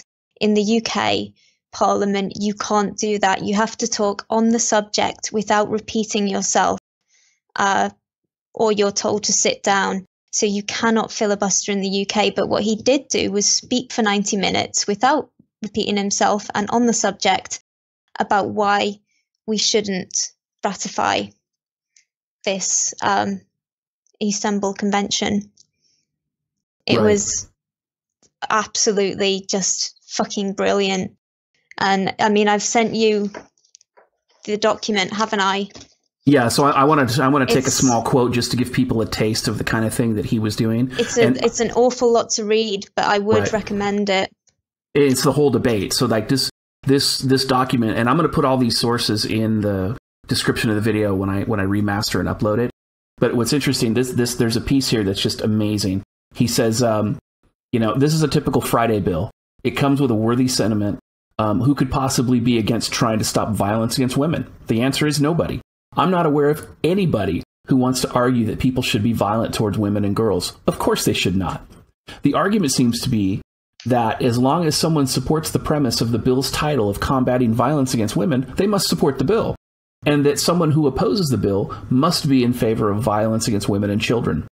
That is the level of debate I would expect from the morons on Twitter, but I still live in hope that we might have better quality debate than the House. Although, in my experience, it does not actually get much better normally. I live in hope and will try again to have a sensible debate about these matters, rather than the level of debate that we get used to on social media. And, it's brilliant. And he goes on, and that's where he starts. Like, he just walks in, he's like, I'm going to red pill the fuck out of all you people. This is the reality. Let's talk sense. Let's talk common sense. Let's discuss logic, absolutely. Reason, facts. Let's discuss observable reality. And everybody's looking at him like he's the asshole. It's amazing. It's amazing. And then, there's just been hundreds upon hundreds of articles since published with the title, Philip Davies filibusters. They often use that word, even though he can't. Bill to prevent violence against women. It's all got the same narrative, and it's not what happened. Exactly. All right. So when we're talking about the Istanbul Convention, and just that piece, I know you wanted to touch on, even though it protects women, it doesn't protect men. And we talked about like male rape, and there were some articles you wanted to kind of touch on. Let's go there. All I wanted to kind of, this is just in the preamble. It says that recognizing the ongoing human rights violations during armed conflicts that affect civilian population, especially women, in the form of widespread or systematic rape and sexual violence, and the potential for increased gender-based violence both during and after conflicts. And it's just not true. I've kind of been noticing recently more and more information coming out about victims of male rape, or male victims of rape in conflicts. So, there was a piece came out in The Guardian about men being raped in Syria. And, there's, if you look it up, if you look up kind of male rape in conflict, you will just get pages and pages of articles. I've picked up one about Bosnia today. There's ones about the Congo. It happens in all kinds of places in Africa. And of course, where men are raped, there is no help available to them. They don't have these camps and like services that are provided to women. There are social consequences, of course. And in some African countries, male victims of rape can actually be put in prison. So they get fucked twice. Quite. And then it goes on in the Istanbul Convention, recognizing that women and girls are exposed to a higher risk of gender-based violence than men. And I'm just like, well, hang on a minute. What the fuck is gender-based violence? Because, you know, in the UK, men are 69% of homicides, and they have double the rate of victimization in, you know, violent crime, even Right. including domestic violence. So what the fuck is gender-based violence? How do you know, it's just fucking violence directed at women, basically, isn't it? Exactly. Well, it's word salad. It's word salad to justify discrimination against men. Feminism was never about equality. And you can see this just from all the laws that they push and how they take advantage of the whole gynocentric system to try to create this false sense of sympathy by demonizing men for crimes that basically don't really exist. I appreciate you touching on that. I kind of bounce back and forth between the 4 articles so people can kind of get an idea. Again, these articles will be in the description, so if you really want to learn more about male victimization in conflict areas and conflict zones and things like that, I mean, this stuff is it's pretty horrendous. Thing I'd say if you're interested in learning about that is that I'm regularly posting these articles to the Facebook group Gender Studies for Men, which is like attached to an online course on gender studies for men, which has been put together by a guy called John Davis, who wrote like a load of books about feminism. I think one of them's called Women of the Clan or something like that, talking about feminism's roots, you know, in the WKKK. And yeah. Okay, perfect. That's what I would advise. All right, so let's move on and let's talk about, give me a second here. Let's talk about this study about the 330 child homicides, kind of touch on that a little bit, and then we'll get into the response to that. I'm just looking. It looks Where like are there was notes. And I'm going to touch base while you're searching. I can't find the notes on this. Yeah, just jump in and cut me off when you find it. Yeah, I can't find them, but basically, you know, I can talk from memory on this. Okay. It's the 330 thing is another MRA UK link, which is a must read, and it's a response to a report by Women's Aid, who are a feminist charity who run shelters for women, and lobby the government for, you know, more privileges for women and more discrimination against men, basically. Well, and welfare, right? Like government welfare and funding.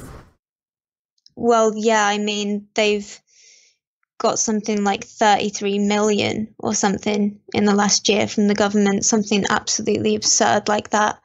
And their report, Child First, 19 child homicides, is that the title? Yeah, let me go ahead and get that report up real quick. It's the next one. It's a report where they went through 10 years of serious case review studies, during which time there was something like 260 child homicides, and they found 19 that were committed by fathers during contact visits. And they ignored the fact that there were actually more committed by mothers during that period. So let me see if I understand correctly. So they're talking about the 330 child homicides, and only 19 of them were committed by men. This completely debunks the feminist narrative that men are the abusers. Holy shit. No, there were more than 19 committed by men, but there were 19 committed by men on contact orders. Okay, so that's the documentation there. Okay, sorry, my alarm's going off. It's time for Blue Planet 2 on TV. That's good to know. That's what I'd usually be doing on a Sunday night. Now you guys know. I do like a bit of David Attenborough. Okay. So let's move on, and let's talk about the mark of innocence and this gentleman, Mark Pearson, and the Waterloo Station.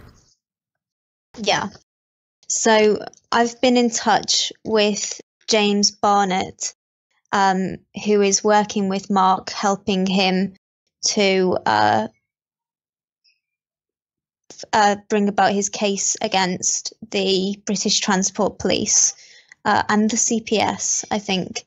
And he sent me an email with everything that he doesn't want me to forget to say. So what I'm going to do is read that email to you. All I right, might do a bit of before you do, before Mark you was do, actually one of the speakers at our Messages for Men conference and told us all about it, and it's just insane what went on. Let me read this article real quick, or a portion from it, and then definitely get into his statement. So this article, and here's his quote. My name is Mark Pearson. In 2015, I was arrested after being falsely accused of an impossible sex crime at Waterloo Station in London. CCTV images clearly showed I was innocent. Unbelievably, I was charged even though there was no evidence other than a false allegation against me, and I was put on trial last year. It took the jury 90 minutes to find me not guilty. Now, the thing about this that's even striking is it should have never gone that far. This man was completely innocent, and they demonized him for it. So I just want people to understand what the context is. I mean, this was this man was witch hunted. It gets worse, you know. Right. So go ahead and read that statement. I mean, it's actually not mentioned in this statement, but I don't know whether it was the British Transport Police or the CPS, but one of these organisations made the decision that because the CCTV footage clearly showed that the allegation was impossible, they didn't play the CCTV footage for the jury. They showed stills from it. So the stills made it look like it was conceivably a longer period of time that they spent passing each other than it actually was. So it's serious corruption. So they took the images out of context in an effort to falsely convict him. Mm-hmm. Jesus. So James said to me, Mark was falsely accused of an impossible sex crime at Waterloo Station for which there was zero evidence. He was charged. It went to trial where he was found not guilty in only 90 minutes. And I mean, that apparently was because the woman involved, the actress, showed herself to be just fucking mental, apparently, when she was looking at the CCTV footage. Like, one of the things she said was, but he had hair. And Mark's, like, completely bald. So he's standing there going, like, why am I here? And one of the other things she said was, but that's not me. Looking at a picture of herself. And it was very clearly her. And she's going, but I don't have those boots. So this is like a serious deranged fucking fantasist that should have been picked up by the police, you know, straight away. Well, and this is one of those examples too, where a lot of false rape accusers and a lot of feminists, rather than admit that they've been dishonest or admit that they're wrong, they just double down. It doesn't matter how retarded it is. They just double down. Mm-hmm. So James goes on, after this ordeal, Mark tried to get answers from the police and the CPS as to how this miscarriage of justice could have happened and got fobbed off. Both police and CPS tried to bury what they had done to him. So, I mean, there's a load of kind of evidence that's gone missing as far as I'm aware. He says... So they destroyed evidence? As far as I'm aware, that's what happened, yeah. Holy shit. Mm-hmm. I bet you that's a crime too. Yeah, and hired a private company called Barnett Survivors Limited, run by James Barnett. James works cases with corruption on behalf of male and female victims. James picked up the trail left behind of the frame against Mark and followed it, exposing the corruption as he went. His company made a successful IPCC complaint alleging perverting the course of justice against the force in question. Outside detectives were brought in to reinvestigate Mark's entire case, and James met with those detectives on Halloween this year, especially to explore the CPS side of this debacle. A fundraiser has been launched for legal fees to bring prosecutions as required. The objective is to change CPS ideology, where she means victim and he means bad guy, and there is evidence of CPS collusion in what happened to Mark. The case is a chance to change things for the better, to make services like police and CPS approach allegations in an objective, neutral way, which they most definitely do not currently. They currently use the listen and believe policy. So, you're going to include a link to his crowdfunding campaign, right? Correct. Yeah, I'll put it in the description. And you'll have to send that to me via Skype, but I can do that. Now, Okay. while you're talking about that, go ahead. I'm sorry. Can I read it out? It's gogetfunding.com/innocence/. Last time I checked, he was on like 2% of his target, so he really, really needs help. We actually, with our conference, all the extra money that we raised in ticket sales that we didn't spend on venue and march and speakers and stuff, we've donated to him as well. But yes, he desperately needs the cash, and it will be very useful, not just for him, but potentially for bringing about a more just legal system in the UK. Well, sure. I'm always of the opinion that if somebody does something like this and it's a gross miscarriage of justice, you need to put somebody's head on a pike. You need to make an example for the others and go, look, if you're going to fuck this guy over, this is what's going to happen to you. So I completely support this. And what's interesting is, like, Erin Pizzey is a old school second wave feminist. I don't think she refers to herself as a feminist anymore, but she helped expose a lot of the hypocrisy during the second wave feminist movement. And she's everywhere online. You could learn a lot about her. I think there's multiple interviews with various people with her. But her quote is, I'm putting my heart and soul behind this campaign to raise funds for Mark to fight CPS and the police. All of us can use this unique opportunity to stop the epidemic of false allegations that the CPS and police use to deny the human rights and fair treatment to those unjustly accused. And, even though she doesn't say so, that's men. Basically what I'm saying is that's men. And the whole thing is a shit show. So do you have anything else you wanted to discuss when it comes to that, or can we move on to the advice? The one other thing I would just like to point out is that under UK law, the person who made the false allegation she's not allowed to be named. She has anonymity. So whilst Mark went through having his face and name plastered all over the papers, she, after making this false allegation, is still enjoying anonymity. And, this needs to stop. And someone made the point at Messages for Men that actually we need a register of false accusers so people know. I would agree with that. I definitely would agree. Now, I'm also putting something up else on the screen, advice for men experiencing domestic violence allegations. You want to kind of touch a little bit on that, or do you want me just to go through it? I would also say, if it's family court related, look for Families Need Fathers. That charity is really, really good. James Barnett of Barnett Survivors is another one to look out for. He is on Twitter. Let me just find his handle. If you're looking for any other kind of help, then do get in touch with me and I'll see if I can help you find some kind of services or individuals who can offer that. And you can get in touch with me at antifembot, ANTIFEMBOT @gmail.com. James Barnett, his Twitter handle is @Barnett Survivor. So that's Barnett, BARNETT, Survivor, all one word. Okay, thank you. All right, so now I'm going to go ahead and switch over, and we're going to talk about this study that you gave me last night about men's experiences in the UK justice system following female perpetrated intimate violence, or intimate partner violence, I should say. You want to talk about that a little bit, and we can touch on that? Let me find my notes on that. That is basically, it's pretty much what it sounds like, isn't it?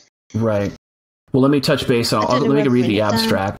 So the abstract says, the current study aimed to explore men's experience in the UK criminal justice system following female perpetrated intimate partner violence.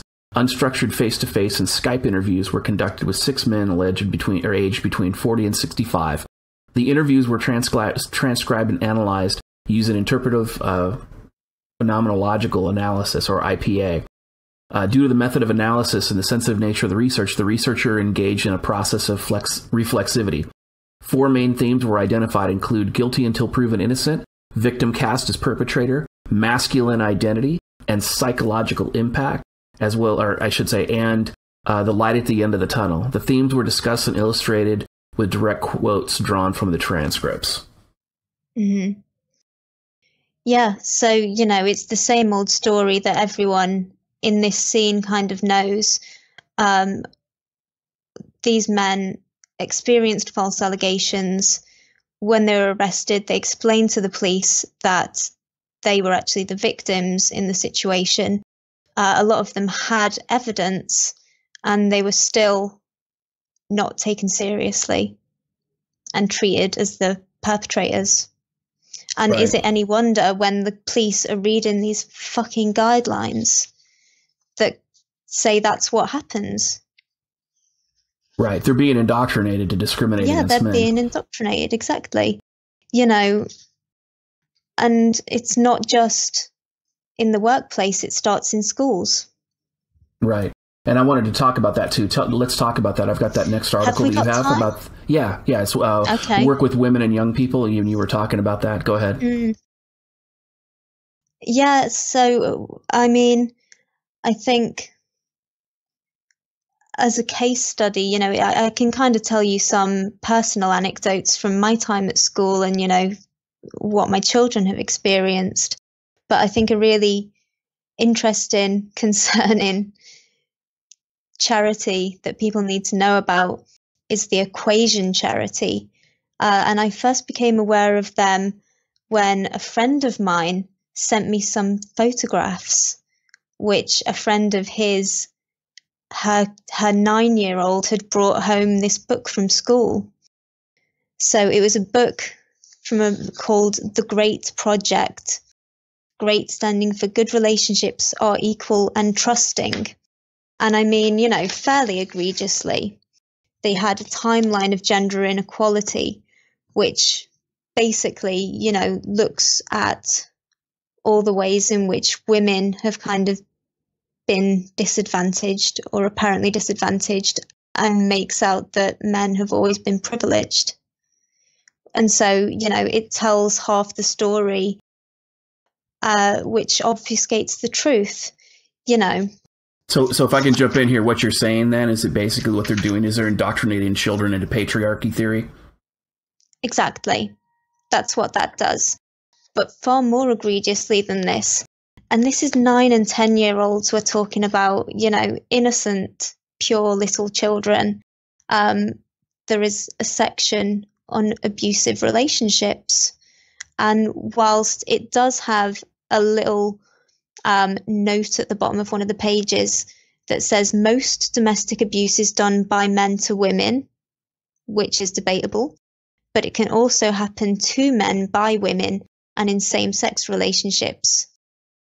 However, you know, above that, you've got this title, abusive relationship, and it says what he believes. And then you've got a bloke with kind of angry eyes and a thought bubble coming from his head. And he's thinking, I am the boss. She is mine. I decide who she sees. Being abusive is sometimes okay to get your own way. And then it says what he wants. I want her to stop seeing her friends.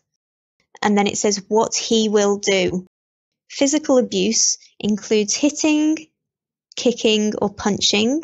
Emotional abuse includes name-calling, put-downs, insulting words, and threats. Financial abuse includes not sharing money. And sexual abuse, unwanted touching. I mean, seriously, this has been delivered to 9 to 10-year-olds, man, in 54 schools in Nottingham. And I am just so fucking angry.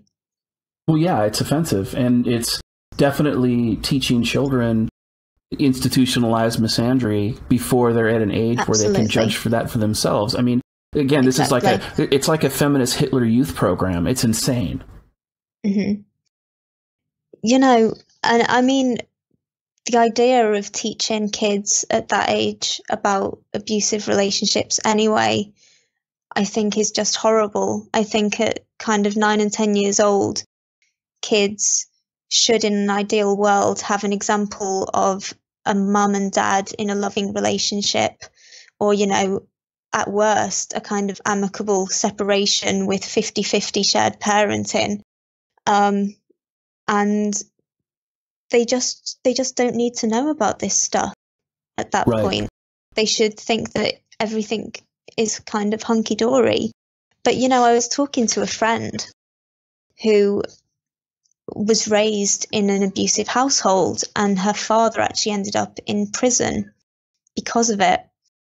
And she said that school was her safe space, and that if she'd been exposed to these kind of compulsory lessons in school, it would have been fucking traumatic for her. You know, and it's like, what are they expecting kids to do? Like, put their hand up in the middle of the classroom and say, oh, yeah, I'm fucking going through this. That happens at my house. It's not going to happen. Well, you know, what should happen is that teachers should be trained to spot warning signs. So, you know, if a kid becomes withdrawn, you know, if they're acting unusually, then they should deal with them one-to-one. And they should let all the other kids keep their fucking innocence, for God's sake. Right. Well, you know, and what's interesting is that, so the way child abuse is handled in the United States, for those people who don't know, is that if there is a concern of a prepubescent child of abuse, or even like a teenager, depending on the circumstances, you have to conduct what's referred to as a forensic interview. Because the idea is that you don't want to lead the child. Children of certain ages, they want to just please you. So, you know, have you been raped? Yes. Okay, here's your piece of candy. You know, I mean, but when you do that and you interview them correctly, you destroy the child as a witness. So you have to use forensic interview techniques. You have to be able to get the child to ask open-ended questions and objective questions to get the child to open up on their own. If you lead the child, or you know, do things like this, where like you're indoctrinating these children in class, where you're redefining what abuse is to be normal, everyday behaviors that men treat women that are non-abusive behaviors. I want to make sure that that's clear. What you're doing is that you are indoctrinating people into this victim, like a systemic victim complex. And so if something does happen, they're more likely to embellish the story. And in the UK, I mean, it's like almost everything a man does in a relationship with a woman, even if it's not abusive, has been reframed as a crime. It is. And they're indoctrinating the next generation of false abusers. It's just absolutely insane. And, you know, I think that this piece here, I think, is important to close on. Now, originally... You know, I think I would just also like to say that, you know, by presenting it in that way, they're also kind of allowing female perpetration. Because, you know, from everything that you from the kind of impression that you get from it, women can't be perpetrators, you know. And if you I watch films with my kids an awful lot of the time. They're pretty young at the moment. And in an awful lot of family films, you get this trope where the heroine physically assaults, usually slaps across the face, her love interest. Right. You know, it's pervasive, this idea that it's okay. And, you know, I make sure, because I've got boys, and I make sure every time we see it, you know, I say to them, that is not acceptable. Right, so that they know, right. Yeah. And we kind of have a little discussion about how you never see that the other way around, do you? You never see that a man assaulting his love interest, and then later on it's all hunky-dory and forgotten. Right, exactly.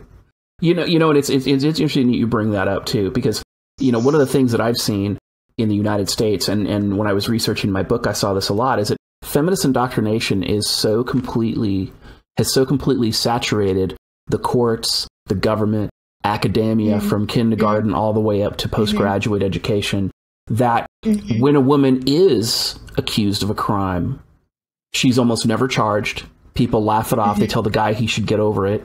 And then if she's convicted, she gets slapped on the hand. I mean, obviously there's some exceptions. Yeah. You know, like the higher her sexual market value, the lower her sentence will be. But it's absolutely a double standard. So the problem is that the issue with this feminist indoctrination. You are an egalitarian.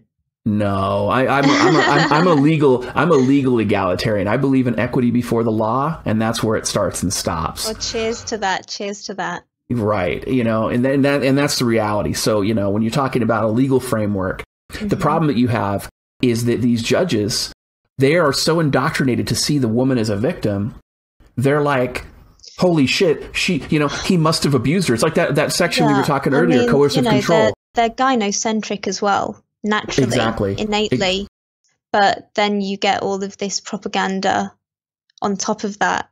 It's weaponized. I call feminism weaponized gynocentrism. I could see that. Definitely. Now, originally we were going to stop here, guys, because like I said, we were digging through a lot of information. I know this was kind of a very information intensive environment. I'm going to put all these links in the description when I finally finish the remastering process. I'm going to try to actually get this video uploaded sooner than I was able to get the Grizzly MGTOW interview and the Lily Even interview uploaded. So I'm hoping to get this done either by the end of today or tomorrow. But right before we started right before we went live. Oh my God, I'd almost forgotten. Yep, that's why I marked it. So Lily showed me this article, and I think we really need to discuss it just briefly. And it's, Green Party to descend on the Home Office to demand the government categorize misogyny as a hate crime. Okay? Look at that angry bitch in the picture. Sorry, she just looks super angry. It's absolutely insane. And there's thousands of people who've signed this petition. So, Elizabeth, you want to touch base on this a little bit? Yeah, well, I suspect that most of the people know, watching or listening will know that in Nottingham, misogyny has been a hate crime for a while now. And the Green Party are committed to making sure that that's rolled out across the country. And they've actually said that since it's been made a hate crime in Nottingham, there's something like 3 reports every day. Right. And if I'm not mistaken, I think that's 3 reports every day and no convictions, by the way. So far. But, they're not interested in solving any problems. They're just interested in furthering this narrative of female victims and male oppressors. Exactly. And, and the thing about it is codified. Absolutely. And the thing that, again, it's striking about this. So if you're in the United Kingdom and you don't have a waifu like Elizabeth Hobson, you need to be thinking about MGTOW. You really need to be considering it because, MGTOW is, from a self-preservation standpoint, based on logic, reason, facts, and observable reality, it is the only self-preservation solution. And, it was interesting. You were talking earlier. I don't remember if we were talking on stream or I think we were talking beforehand. You were talking about a politician who talked about the airports. You want to kind of touch on that before we kind of open it up for questions? This was an awfully long time ago, but it's this bitch called Harriet Harman who was talking during Prime Minister's question times. And actually, that's right. We were going to put a call out to any 4chaners to try and find the video clip because it's down from YouTube and it's down from the BBC website, strangely. Right. We need weaponized autism here, gentlemen. We need to find this video clip and we need to make this woman popular. So go on, Elizabeth. Yeah, what she said was that if she were Prime Minister, there wouldn't be enough airports for all the men who would want to flee the country. Right, and, that's insane. Yeah. In other words, she was planning on persecuting men. That's what you're trying to say. She just admitted it, basically. Mm-hmm. Yeah, it's, like I said, the whole thing is a shit show. Everything that's going on in the UK, it's an absolute shit show. It is completely gynocentric, and it is very much Orwellian. So for anybody who's stayed the entire stream so far, thank you. I know it's been a long stream. It's been almost 2 hours just in the presentation portion. Again, we tried to get through it as quick as we could. I hope there weren't very many sound issues or things like that. I'm still new to streaming. This is a work in progress. So I hope the quality is good. And at this point, what I'm going to do is I'm going to open up for questions, and let's go ahead and reiterate that again. So if you look on your screen as you've been paying attention to the stream, there's a small box on the lower right-hand side. It's going to have my icon in it. The box will be gray. If you click it, that will allow you to redeem a Bukkake Chokeslam, and you can use that to ask questions, and those questions will be logged, and then I'll be able to take them in order. Now, if you're on a Roku or you're on a mobile device, you're not going to be able to use that. So what I want you to do is I want you to type question in caps and brackets, and then what I want you to do is say who the question's for. So if it's for me, it's DDJ, and then for Elizabeth, just to make it easier, just put Liz, and then whatever your question is after that. So again, it's questions, caps, and brackets, Liz or DDJ, then whatever the question is. That way we know who that direction or who that question is directed to. So with that, let's open it up to the questions. If you guys have, and I appreciate the feedback on the sound, if you guys have questions at this point, feel free to ask them. Keep the chat clear so I can catch all these questions, because I don't have a production manager at Kat's level yet. So this is just me. So let's do this. Let me grab some of these questions. All right. So we've got first question is from T. Enfield to Elizabeth. At the beginning of the stream, you mentioned the term true equality. Can you please define that term in detail? Okay. Yeah. I mean, certainly it's equality before the law. It means that nobody is discriminated on based on their sex, which it should be the case, because in the UK we have the Equality Act, which prohibits discrimination based on sex or race. However, all kinds of organisations do it. You have quotas for women and ethnic minorities all over the place, in universities, at the BBC. And yeah, I mean, that's it basically. Equality before the law and equality of opportunity. Okay. Maximum freedom. Sounds good. Now, if you don't want to answer this next question, I'm okay with that, but I'm going to ask the question anyway. This one's directed to you again, Elizabeth. I didn't catch all of this, but can you describe the nature of your relationship with your man, and what else is different than money management? Different? In other words, he controls the money, clearly. What else does he control, I guess? What other patriarchal things does he do that within, platonic or, fit for public consumption that are appropriate to you? We have been together for 10 years now, and we got together when I was 19. And so, he's significantly older than me, and he makes a lot of the decisions, to be perfectly honest. And he also provides for me to be a stay-at-home mother. Since both my kids are now at school, I am lucky enough to have the freedom. Oh. Okay, I see you muted yourself. Sorry, I had a burst of children coming in. I hear it. Yeah, nothing says happy home like violence in the background. I love it. Yeah, I'm lucky enough to be in the position where he's providing me with the time to study. So I'm studying a degree in history and politics with the Open University, which is where you study at home, so I can fit it around home life. So I don't know. As far as I'm concerned, we have a slightly different, maybe, but fairly idyllic, well set up system that works for us. Let me grab this other question before it scrolls off my screen. Guys, I know you got a lot of questions. Calm them down for a second, or I'm going to lose them.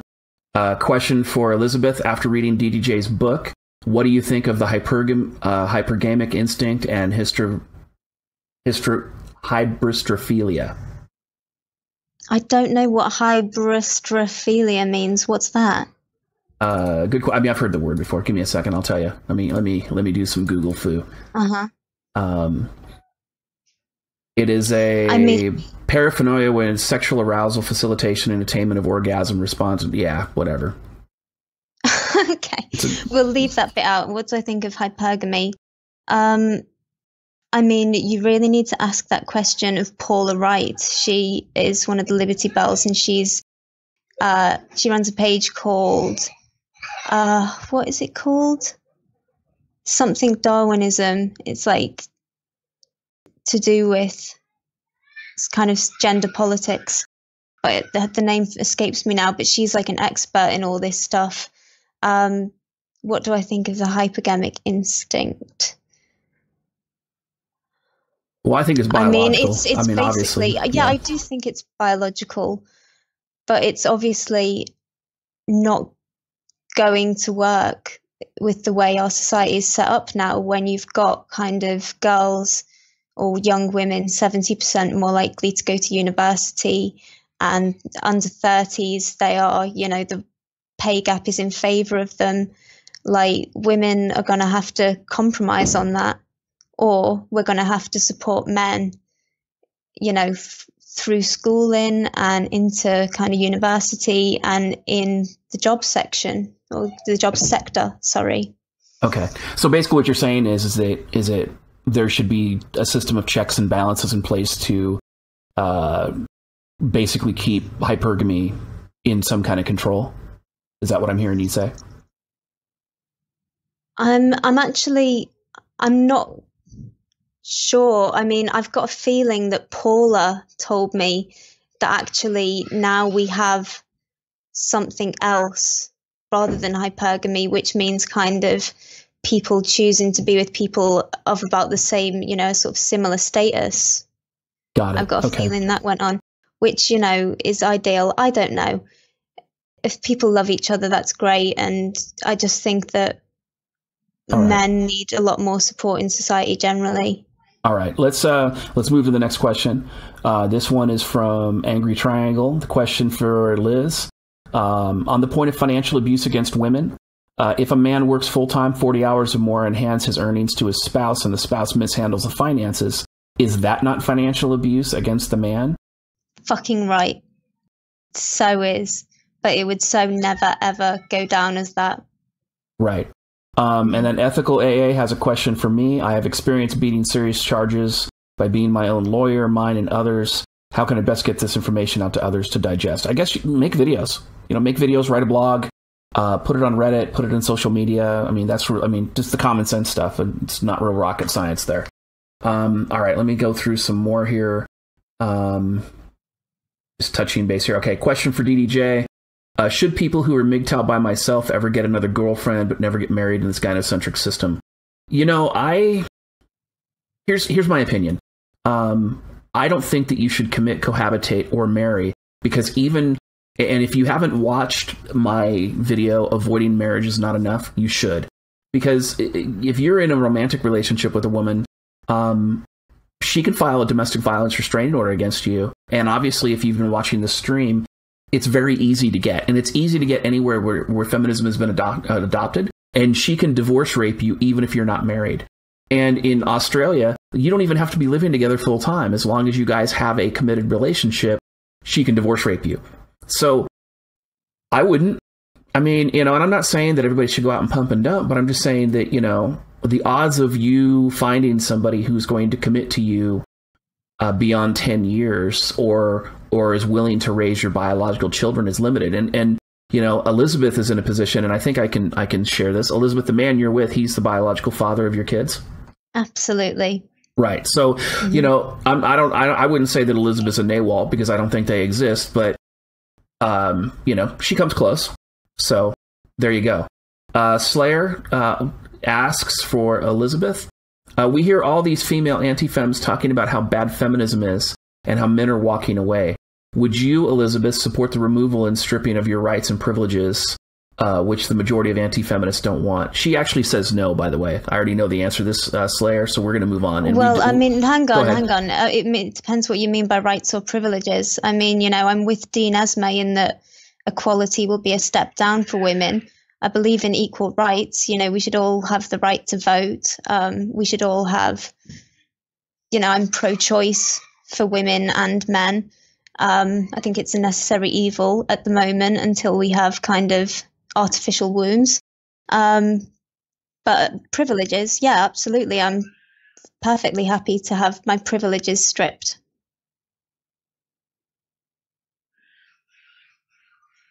All right, so that sounds good. Perfect. Now you know. So she's willing to accept the pimp hand, guys. Now you know. All right. Question from Poseidon War Dog. You said no to the pimp hand. How do you deal with a spoiled brat? This is to you. Oh. Um, how do I deal with a spoiled brat? Do you spank a spoiled brat? You know what? I'm gonna have to go. My partner's struggling with children. All right, no problem. I'm sorry, I'm going to have to cut it short. No, that's fine. I appreciate it. We only had like 4 or 5 other questions. That's okay. It's been a long stream. I'm really sorry to all the questioners. No, that's okay. And maybe we can touch some of these on Twitter or something. So thank you for your time. Absolutely. If they tweet me, I'll get back. Absolutely. So it's been a great stream, and it's great. It's 2 hours. I'll shoot you a link when the upload goes, and we'll go from there. Thank you again. And with that, we're going to go ahead and stop the stream. You guys have a great day.